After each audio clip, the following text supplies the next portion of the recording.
ubutegetsi bwa Ruhanga buri mu kera karubi buri mu bayemo buri mu constitution. It is good gusitamana n'umukazi mukaganira ukafuna ideas. It is very right.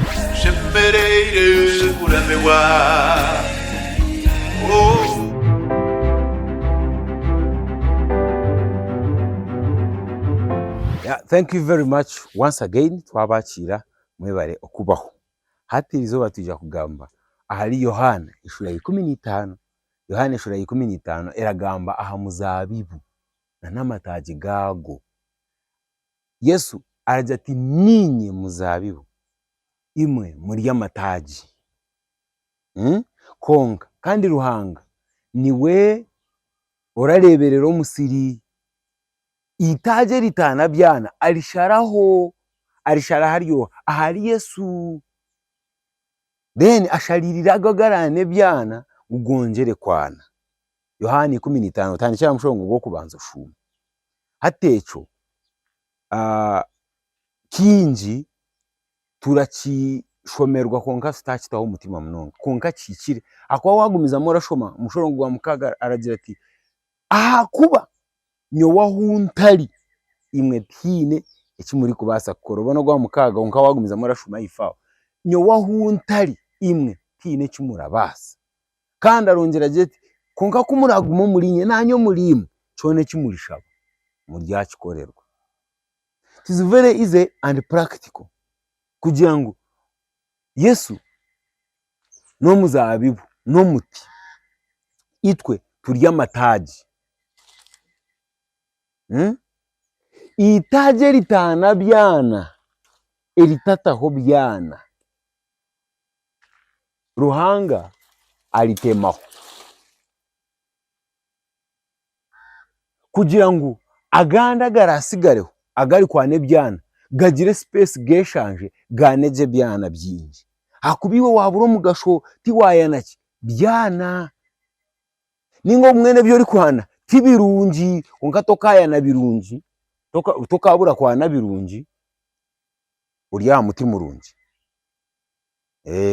wale bawaya ne byana bibi omanye ngo bakakutemaho akuba umutima urungi gukabasa kwane ebijuma bibi ubwo gurago ryo mutima urungi gurane ebijuma birungi mwene wareba uri kwane ebijuma bibi umanye ngo katemwa muti hinogundo muti eizo goriho ninga okasimbwa samuhoya konkota simbirwa ha muti ogwamazima okugira ngo unyowe ninyi I am the true vine chamaisa ngo ariyo nemi na vine zezinde zitari true. Yes, echo tuchikwate. So Biblia yatujati itaje ritana byana aritemaho kwara ritemaho harabaho ki byoma hati nkeri walirebere limazire nkebironka bishatu litemirweho byatandika ko muri kureba kurya honga ebijumo uri kubireba kubya bitine muhoho akubati litemirweho mbweno. That's the reason they are cut off. Tibikiri kwana byana ebi mukama wo musiri arenda mbweno mukama wo musiri ayija bigira abitema konka Yesu yaje ati ninye muzabibu gwamazima mwene ukora agumo muri we nawo muriwe oshemere kwane byana kandi byane biri kugumaho ebirunji hati walebogo oguguma zirenka wiki guri koma guhwireho complete rati ogwaguta n'umuriro gurasa. Rero warebaka urareba ngo already cyayomire cyahwireyo mbwenu hine ekiguri kubasa gukora hine cyo yitagirira basa gukora iwo ryokwe litari ya muti litakwatine no muti nko kweri na aricho aho hateze ndacika hine kirira basa gukora eritaji litakwatine no go muti amazima gali ngo ingaha nco Biblia iratugirira ngo hine kimuri kubasa gukora mwaba mutagumiro muri nye nanyo muri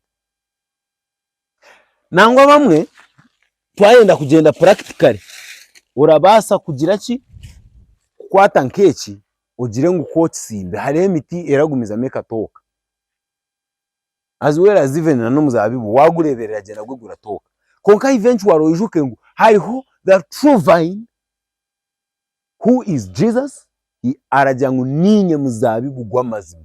So hati iwe waza on your own wabe zindi mizabibu ninga wazo mugundi muzabibu hariho stane kutegerize immediately washarwa stane ra kwakira ekomesa ninga kwa force growth ekukuze ushisho jo ushwango inamagara kumbotagino kafuka kare ukatemwa aha muzabibu gw'amazima. Mbwene umunywani wanje mutayi wanje mureke tutabihabihwa nayi worebo ryoko uri kugura uri kubona obusento uri kugura obutaka uri kugura obumotoka uri joine family iri kutambura konko tari aha muzabibu gw'amazima ukimanye ngo kafuka. That is false confidence, false progress, false byone byo uri gukora is like chasing wind because you don't have the starting point. Ebijume byo uri kutaho byona eventually bijunzire tibyine mutambo gona. Omuzabibu gw'amazima nigwe twine kuba tukwatiro tihine kituri kubasa ebindi byone is like chasing wind. Thank you very much. Yesu Kristo niwe muzabibu gw'amazima twatunjira umugisha kuba amataji gari yogo muzabibu Yesu Kristo mureke twane byana aze byana ebyamazima aze byana ebikugumaho aze byana birungi aha kubora manya ngu omuryo go muzabibu oramanya ngo bumworazaho oshishe otunge buri kimwe cyone cyorendo obereshere utandike kwekwasa ngo manye giti season oyange kwane byana barakutemaho utandike kwekwasa ngo manye mushana gujure mwinyi eco buzirwe niki na Yesu kuyabe ari kutambura yarebe umuti gushishire yategateka ngo urejujuma yaza yo kuguronda ngo agurye akuronda yecujuma ngo akirye yashanga gutine ngo igiti season. No, the Lord will cut you off and leave you to dry.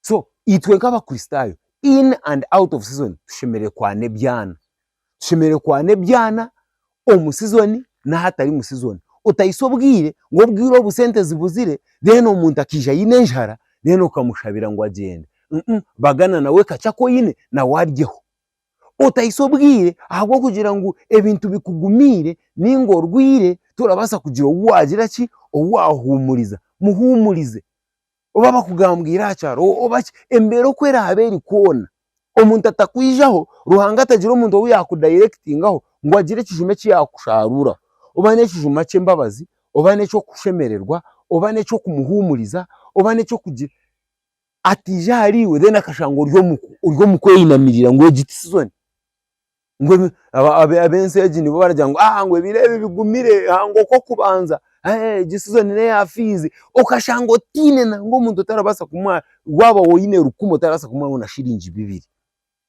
yaba woyine yaba ashobirwe byeye akaza kwikore ni okamutere nakwe yawo kwe tujya bishemwe shemeye kugire bijuma abandi baryeho gumora shemererwa butosha obe bintu bigumire oba byorobe shemererwa butosha aba Filipi eshura yakana umushongo gwakana shemererwa butosha kandi nkigarukamo gumoshemererwe. That is the verse. So itwa bishemwe shemeguma tushemeriwe kandi twina amasiko kandi kira tushemererwa kira tuletera twaguma tushemerirwe buri obutosha niki namasiko gabwanyuma tawe biryebe bituri kurabamo ebe bituri kurabamo birakanga ababeze konkitwe biratushemeza nebi amasiko agutwina gabwanyuma mbweno gumo ine bijuma ebe season ebe tabire season gumo ine bijuma gumorana gumora gasho mubiri gwa Kristo gumo ine corongeraho yakohereza ho muntu ashobangirirwe muhumurize yakohereza ho muntu bamwangire muhumurize nayo wobiorangwa times 5 bamwohereza ho muntu abuzirwe eco kurya muhumurize mubagana kumwine yakohereza. Let us always bear fruit in and out of season and let us remain attached to the main true vine. Kama bahereza mji. Like, subscribe as usual and share. Ubutegetsi bwa Ruhanga tiburimu kera karubi tiburimu bayemo tiburimu constitution. It is good gusitamara umukaza mukaganira ukafuna ideas. It is very right. Shemerere kuremewa. Oh